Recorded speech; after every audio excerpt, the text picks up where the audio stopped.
From our Nepal correspondent, a regular series of articles by Dr. Balmukunda Regmi. Together, you reach higher. Disregarding the visible differences in terms of geographical region, nationality, race, colour of skin, hair and eyes, sex, height and weight, physical strength, economic prosperity, level of technical advances, and many other attributes, all of mankind belongs to the same species, Homo sapiens. The DNAs of our different human kinds are strikingly 99.9% similar.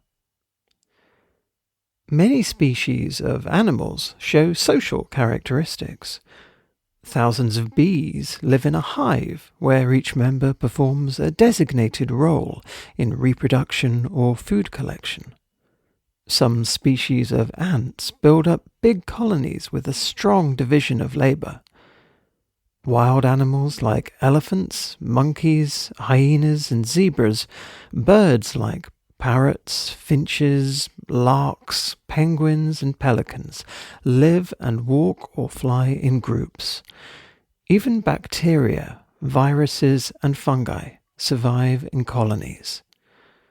But it is man that has reaped the highest fruits from socialization, that knows when to fight and when to unite within and outside, that has reached through treaties, conventions and declarations a common understanding among all fellow members, that has somewhat agreed to minimum criteria in dealing with other men, flora and fauna, lands and waters, seas and oceans, forests and deserts, atmosphere and space, all living beings and non-living things, natural or man-made, in peace times and in wars.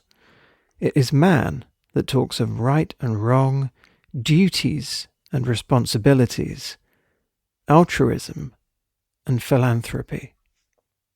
Tired of conflicts and wars, the world created the United Nations, aimed at reaching a consensus on who are its sovereign states.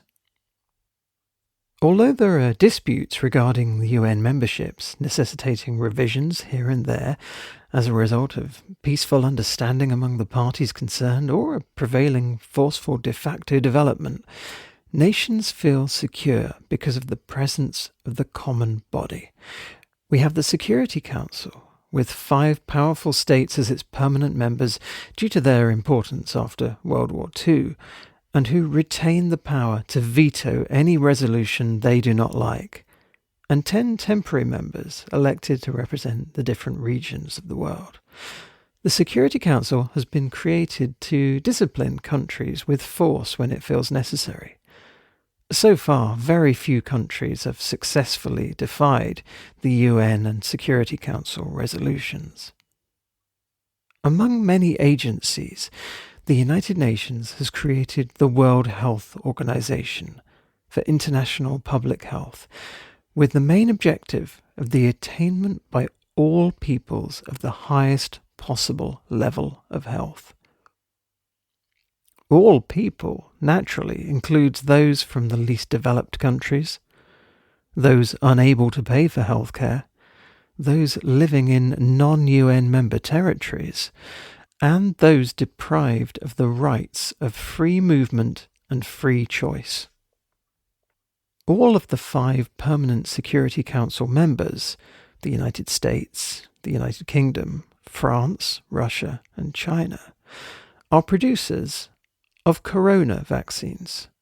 These 5 countries have the responsibility of ensuring sufficient vaccines to the COVAX program, coordinated by Gavi, the Vaccine Alliance, the Coalition for Epidemic Preparedness Innovations, or CEPI, and the WHO. Sadly, the current sluggish rate of vaccination of frontline workers and priority populations in the countries that depend on COVAX will make it ineffective in combating the coronavirus. as by the time the last doses of the vaccine reach their recipients, those vaccinated earlier will already have lost their protection. Vaccines that arrive not in time and not with sufficient magnitude will not only miss their mission of containing the transmission of the virus, this will also present a vulnerability for the emergence of new, perhaps more dangerous variants, which may re-enter the land of the affluent. The two choices. As to the tackling of the coronavirus, we, the poor people living in the less developed parts of Asia, Africa, and South America, are in dire need of prompt and full vaccination. But we lack both the technical capacity in manufacturing and the financial capacity for the purchase of the vaccine. Assuming 2 doses are needed and sufficient to provide protection in an individual, and vaccination of 70% of the global population would provide herd immunity, about 11 billion doses of the vaccine are required. Leaving out the 6 billion doses secured by high and upper middle income countries, and another 1 billion doses declared by the United States to buy for developing countries, just 4 billion doses extra have to be paid by the rich countries for the poor.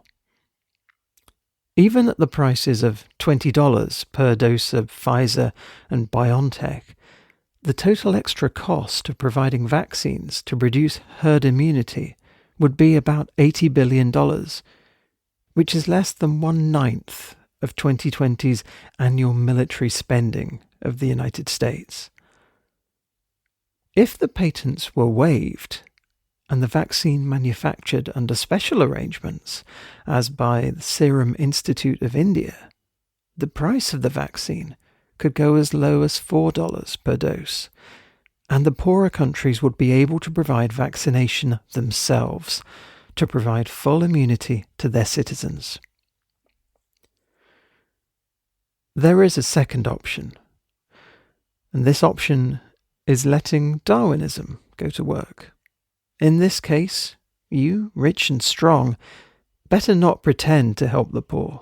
Let the virus transmit freely, infect all people, do whatever harm it can, and leave us, as all the pandemics have done in history. At the global mortality rate of 2% among the closed cases, 98% of us will survive the epidemic, perhaps not much affected by mucormycosis, the black fungus, if we do not try to alleviate the symptoms with steroids and other immunosuppressants. This way, also, the impact on you, the advanced, will not be too big, as we will be able to supply naturally immunized human resources to fulfill your labour market needs. Mother Nature, under the providence, is kind to us that we will be successfully producing offspring, educating and training them, and letting them apply for working visa or diversity visa. If luck favours you, we will be able to earn enough money to purchase some of your patented products. Wounds will soon heal, and we will be praising the worldwide brotherhood of mankind. Do not worry of losing the philanthropic image. The weak nations are more afraid of mentioning their sufferings and hardships, as they know they gain nothing from remembering the awkward past. We will remain always eager to pretend our equality to you.